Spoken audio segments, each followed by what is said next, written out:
Hey guys, what's up? Jason TheRedHeadHenry here, and today we are going to be doing another side tutorial, and we're going to be looking at camera movement. So I was going to actually make this a full-blown tutorial, but I figured I'd just do, I'd touch base on it in just separate little side tutorials. So we're not going to do anything major today. We're just going to throw in just a little slight camera movement to the animation that we actually created from last time. So if you have that file, go ahead and open that up. It was from the fast fighting, so you just have the 3 layers here. If you don't have it, you can go ahead and download it from my previous tutorial. I think it was fast fighting. It was tutorial 6, and also it was a CS5 file. So I mean, if you guys don't have CS5, you can go ahead and just follow along by creating whatever kind of setup you want to have. So essentially, what we're going to be doing is we're going to be using a null object to act as the camera for this particular animation. Now, the reason I like to use the null object as opposed to the actual camera is that the actual camera inside of After Effects works a lot better if you're using if you're working in 3D space. So you'd have to check and make sure that all of your layers are 3D. But we'll get into that a little bit later. But for now, we're just going to stick with just basic 2D animations.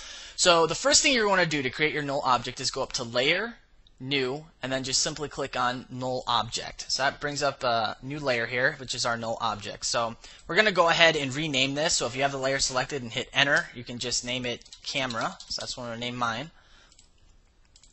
And now we are going to parent our background layer and our fast fighting composition layer to the camera. So I'm going to select both these layers by holding down Shift, and then we're just going to pick whip them to the camera layer.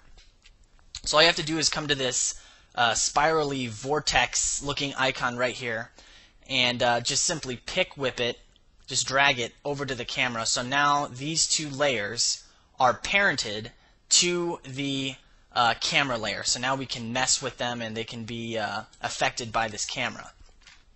And also, if you don't have these icons and sidebars right here, you can simply, I don't know if you guys can see this, it's kind of hard to tell because of my recording screen, but there's icons down here that open up and expand these panels. So go ahead and make sure that those are all open if you want to see that. Okay, so after you've parented it to the camera, now we are going to mess with the actual camera itself. So we're going to be messing with the position properties of the camera. So go ahead and hit P on that layer to bring up the position, and we're going to set a keyframe at the very beginning of this layer and also at the very end. Okay, so now what we're going to want to do is select both of these keyframes. So you can simply select the last one and hold down Shift and select the first one, or you could just drag like this and select them both. Either way, it doesn't matter. You just want to have them both selected. Okay, now we're going to come over here, and we're actually going to be using the wiggler to act as our camera, or more specifically, to act as the movement for our camera. You could go in here and manually set keyframes for your camera, but since we're just going to be doing just a real basic camera kind of someone's holding like a camcorder type of look, we're not going to go in there and manually do it. We can just go ahead and use the wiggler. So if you don't see the wiggler over here, you go up to Window and then just simply come down to Wiggler and click that, and it should appear right down here. So let's go ahead and select these keyframes again. So just kind of breaking it down, the wiggler, what the wiggler actually does is it adds keyframes to whatever your property that you want to affect. So in this case, the position. Excuse me, and it will add these keyframes for you automatically based on the input values that you input here. So values that I like to use for this particular effect is make sure you have spatial path selected and not temporal graph. Your noise type, you want to have it smooth and not jagged, because this is going to be a real fluid, smooth kind of look. And dimensions you want to have all independently, meaning that you're going to be affecting both the X and the Y properties for the position. So if you simply wanted to do the X properties, say maybe you have an animation where Vegeta is punching Goku like super hard, and you want the camera to, maybe shake up and down only or shake side to side, then that's when you would go in here and choose X or Y. But since we're going to be moving the camera both X and Y, we want to have all independently selected. So now frequency and magnitude. So the way I like to think of this, I should actually explain what they both do first. Frequency is the amount of deviations or keyframes per second that After Effects adds to the selected keyframes. So in other words, a lower value gives smaller deviations. So really the way I like to think of frequency is how often do you want the camera to move. And magnitude is actually the kind of the opposite. Magnitude is the maximum size of deviations that you want the camera to move. So the way I like to think of these two things as frequency is how often do you want the camera to move, and magnitude is how much you want the camera to move. So for just doing a simple kind of camera shake, for the purpose of this tutorial, we're going to go ahead and set the frequency to 2. And we're going to set the magnitude to 25. And then go ahead and hit apply. So now what that does is it builds out these keyframes for us, right? So now when we go in here and RAM preview this thing, we kind of have this nice looking smooth camera motion effect. Now, I'm going to undo that by hitting Control Z.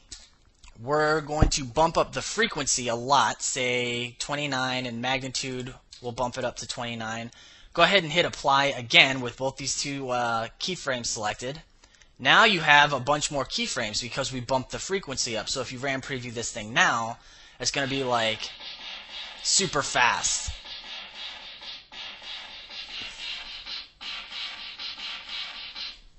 Whoops. So I'm going to undo that again. So, actually, before I do anything now, I'm going to just hide this. Now, we've parented our background and our fast fight to the camera, okay? So, if you bring up the position, I'm going to actually take away these keyframes. This is just an example. You can actually move the position of the camera, and now you can start messing around with the actual camera itself if you wanted to say, let's scale this thing up first. Let's say you had a much bigger background. Okay, this is where you would actually go inside of Photoshop or Paint or whatever program that you want to use, build out your background, say as long as you want, as big as you want, and you bring it into After Effects. So now you have your background and your fast fight parented to your camera. So now you could set a keyframe at the beginning, at the end, and we'll actually move it like that. So now your camera's moving while they're fighting, and now let's say you want to have them moving while the camera's moving. So we're going to mess with the position. We'll just bring them over like that. So I mean, I know this might look bad, but this is just an example.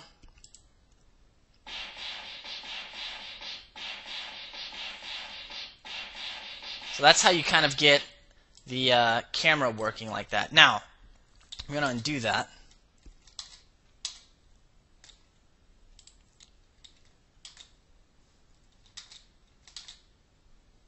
Okay, so we're going to select a position again at the beginning and at the end. And we're going to select both these keyframes. And we are going to bring the magnitude down to 25, and we'll bring the frequency down to 2. And actually, we'll bring the magnitude down to 20. See how that looks. Well, maybe, yeah, we'll leave it like that. I'm a little indecisive today. So yeah, once you've done that, frequency 2 and 20, go ahead and hit apply. So now you have your camera movement. Now we're going to create a new null object. So go up to Layer, New, Null Object. And just for the purpose of this tutorial, we'll make it a blue color. Okay. So now we're going to parent the camera that we just made to this new null object. Okay. And now we'll rename this null object camera move or camera movement. And now we'll mess with the position of this camera movement. Actually, a span of like 2 seconds. So now let's take a look at what we have here. So now we've actually retained our camera shake, sort of say, while we are still moving the actual camera. So essentially you have two cameras going on here. You have one that's moving to the left, and then you have the other camera that's parented to it, that's causing the actual sort of shake-like effect. And the reason that's working is because we have the fast fight in our background parented to our camera layer here. So that's all I really wanted to touch base on for today, guys. Definitely mess around with the Wiggler. It's a good tool if you want to start messing with the camera. And yeah, that's pretty much it. So I'll catch you guys next time.